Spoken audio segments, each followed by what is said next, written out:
selanjutnya mungkin akan kita dengarkan pendapat dan pandangan era disrupsi itu sendiri dalam perspektif kemajuan teknologi. Saya persilahkan untuk Bang Taufik untuk menjelaskan mungkin bagaimana sih era disrupsi dalam era teknologi kita sekarang yang kita rasakan kan lumayan canggih ya di era 4.0 atau 5.0 sih kita sekarang. Ini sudah memasuki 5.0. Udah memasuki 5.0 ya. Menuju 5.0. Kita silakan Bang. Iya, jadi kalau kita melihat era disrupsi ini dari perspektif kemajuan teknologi, memang disrupsi sendiri ya kalau dari secara KBBI itu kan hal yang tercabut dari akarnya. Artinya itu ada sebuah perubahan yang cukup fundamental dalam mengubah tatanan kehidupan di masyarakat. Awalnya disrupsi ini kan lebih cenderung pada dunia industri, kemudian juga perkembangan teknologi tadi itu yang mempengaruhi pola-pola hidup di masyarakat, yang juga terkait dengan ekonomi sebetulnya. Karena yang banyak memanfaatkan perkembangan teknologi ini kan biasanya industri-industri yang ada. Nah, di masa sekarang ini, era demokrasi sekarang ini pun sedikit banyak akan terpengaruh dengan situasi disrupsi tadi ini. Kenapa bisa terpengaruh? Karena banyak hal yang berubah melalui perkembangan teknologi ini. Setelah sekarang ini kan dunia sudah menjadi desa apa istilahnya, desa kecil gitu kan. Karena informasi apapun, apa yang terjadi di pagi hari, kemudian siang hari, malam hari itu sangat berbeda yang bisa didapatkan oleh masyarakat. Arus informasi sangat cepat. Nah, ini yang sangat berpengaruh, dan ini berpengaruh lagi ke pola hidup, cara-cara bermasyarakat itu. Nah, sehingga kemudian cara berdemokrasi pun sedikit banyak akan terpengaruh. Oke. Bagaimana menurut Abang nih tantangan dan solusi di era kita menghadapi era disrupsi ini? Jadi di era disrupsi ini kan dengan cepatnya arus informasi itu tentu harus ada pemahaman, ada peningkatan bagi kita masyarakat itu untuk memahami informasi yang benar dan yang hoax ya sekarang ini kan. Saking cepatnya informasi itu, karena ada banyak termasuk media-media sosial ini kan, berita-berita. Kalau dulu kan lewat surat kabar, kan surat kabar pun merupakan salah satu pilar dalam demokrasi. Nah, sekarang ini ketika media-media berita ini, surat kabar yang menjadi media online ya sekarang ini, kadang-kadang itu kan beritanya hanya bombastis secara judul, tapi secara isi berita itu kan kadang-kadang kurang tepat juga. Nah, selain itu masyarakat pun ada yang kadang-kadang hanya membaca judul. Betul. Tanpa mencerna isi. Nomor 5 bikin kecil. Ya, jadi hanya baca judul kan, tidak mencerna apa sih isi berita yang ada di dalam itu kan. Nah, itu juga jadi sebuah tantangan kan, masalah dan tantangan di masa disrupsi ini itu. Sehingga butuh baik dari media sosial, semua pihak-pihak yang terkait, masyarakat pun untuk ada kesadaran. Jadi tidak perlu di zaman sekarang ini, bagi kita masyarakat itu tidak perlu gengsi untuk ketinggalan berita, karena kita harus lebih penting untuk menangkap dari isi berita itu. Karena dalam demokrasi terkadang dengan bebasnya informasi yang tersampaikan ini, kebebasan orang bersuara itu kadang-kadang dalam demokrasi masa ini kan ada post truth ya itu ya. Post truth artinya bisa jadi sebuah kebohongan itu dikemas menjadi sebuah kebenaran. Post truth. Zaman post truth kan. Ya, rekonstruksi ulang, Bang. Nah, rekonstruksi ulang. Sehingga sering misalnya ada sebuah berita atau opini terhadap tokoh misalnya kan, yang ketika itu tidak disukai, ketika banyak orang, kalau di masa ini kan netizen, ada buzzer segala macam, itu banyak yang beropini jelek gitu kan.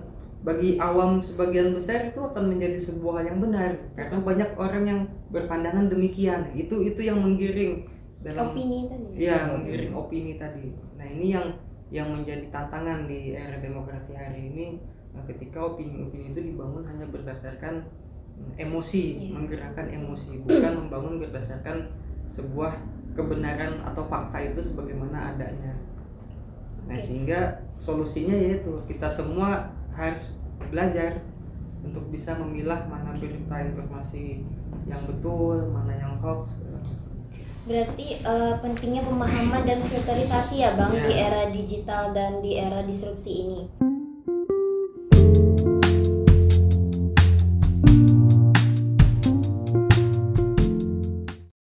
Kita akan mendengar pandangan dari Bang Kariswan sebagai praktisi hukum mengenai era disrupsi seperti ini dalam kita berdemokrasi. Silakan Bang.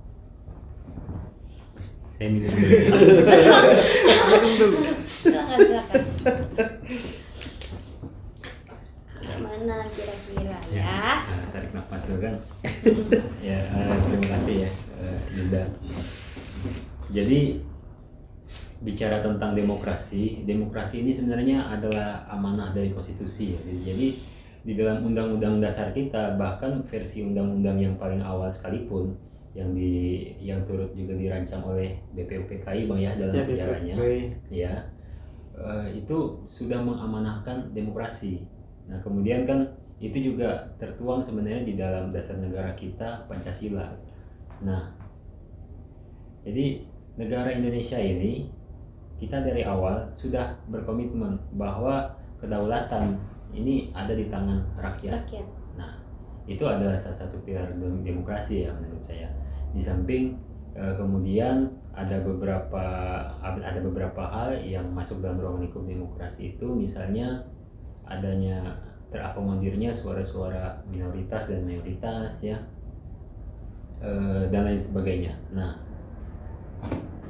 jadi kembali ke konstitusi kita ini kan juga mengakui bahwa negara kita ini negara hukum dan ya. Nah, artinya apa? Hal-hal tindak tanduk kita selama berperilaku sebagai warga negara Indonesia, terutama di dalam ruang-ruang publik ya, itu diatur oleh negara seperti itu. Nah, lalu misalnya kita membahas demokrasi di era disrupsi ini, apa tantangannya ya? Sebenarnya tantangan terbesar itu adalah kebebasan berekspresi, karena kebebasan berekspresi ini dia seperti seperti sebuah pedang yang bermata dua. Dia bisa memiliki kecenderungan positif dan juga bisa memiliki kecenderungan negatif, dan itu tergantung siapa yang menggunakan pedang itu. Kalau kita meminjam istilah orang di kampung halaman saya kan, the man behind the gun kan.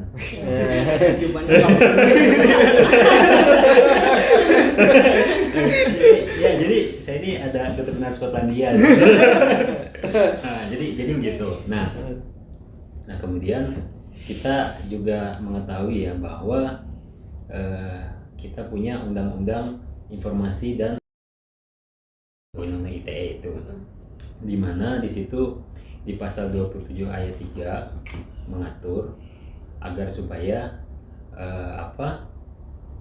warga negara itu lebih berhati-hati dalam bahasa ilmiahnya mentransmisikan. Artinya ini kan sebenarnya seperti tadi yang disampaikan oleh Kanda di sebelah, direktur kita ya, bahwa pembahasan era disrupsi ini tidak jauh dari perkembangan teknologi Bang ya. Artinya terjadi peningkatan intensitas dalam interaksi sosial warga negara, masyarakat, yang dulunya warga negara berinteraksi hanya ketika bertatap langsung atau kemudian hanya lewat via telekomunikasi. Waktu masih zaman ada wortel Bang ya. Wortel. Ya. Agak susah ya. Jadi di era masih ada wartel itu Bang ya. Zaman Nah, sekarang jadi semua warga negara bisa berinteraksi dimanapun dia berada. Bahkan pernah saya mendapati seorang teman saya, dia berinteraksi langsung dengan kawannya yang ada di Amerika di kantornya, sedangkan teman saya ada di dalam kamar mandi. Bayangkan ya, jadi itulah kecanggihan teknologi itu bang ya. Melipat dunia ini. Iya betul. Jadi seperti desa kan, kalau desa kan ada berita di langsung cepat menyebar kan. Iya. Sama sekarang ini kan. Nah cuma ya itu tadi jadi salah satu dampak yang mungkin cenderung negatif, sebenarnya bukan negatif ya, Bisa jadi positif, bisa bisa negatif, ya, betul. jadi kemajuan teknologi yang pesat dalam rangka mengakomodir interaksi sosial kita dewasa ini sebenarnya telah membangkitkan kepercayaan diri masyarakat kita, bukan hanya di Indonesia tapi di dunia. Nah tadi sempat ada dibahas oleh Bang Panji ya, bahwa sistem demokrasi misalnya pada saat era demokrasi parlementer Ya sebenarnya. iya jadi suara-suara itu hanya bisa disampaikan oleh parlemen, Perwakilan. ya perwakilan, Representasi. jadi ada representasi. Jadi warga negara ini dia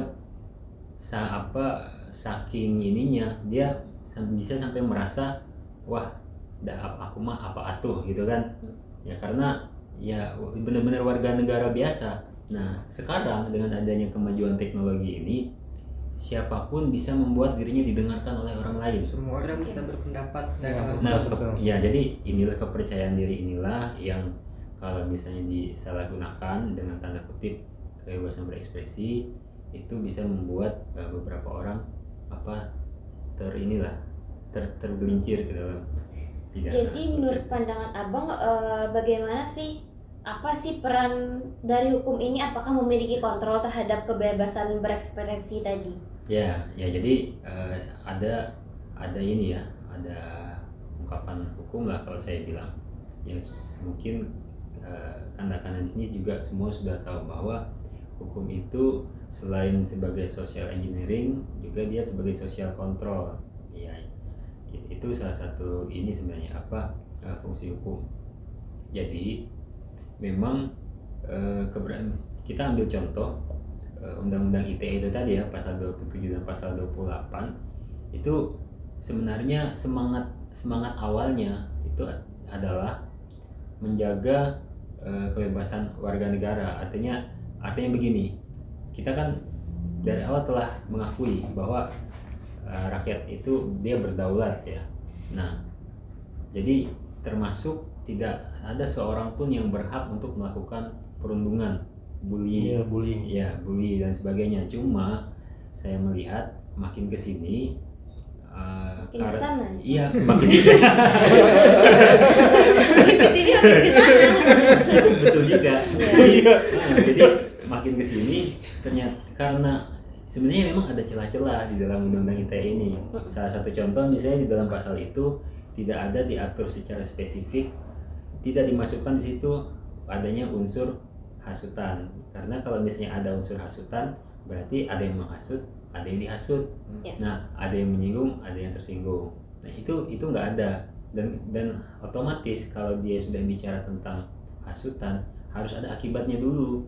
Nah, sebenarnya sedangkan di dalam undang-undang itu kan dia tanpa mensyaratkan adanya akibat terlebih dahulu, selama ditafsirkan, diasumsikan bahwa ini dapat membawa kebencian terhadap seseorang atau sebuah kelompok walaupun belum ada akibatnya, dia bisa langsung dipidana seperti itu. Nah, jadi itulah saya pikir peran hukum itu agar ya sebagaimana secara umum ingin membentuk ketertiban umum kan. Nah, tinggal bagaimana nanti penerapannya seperti itu.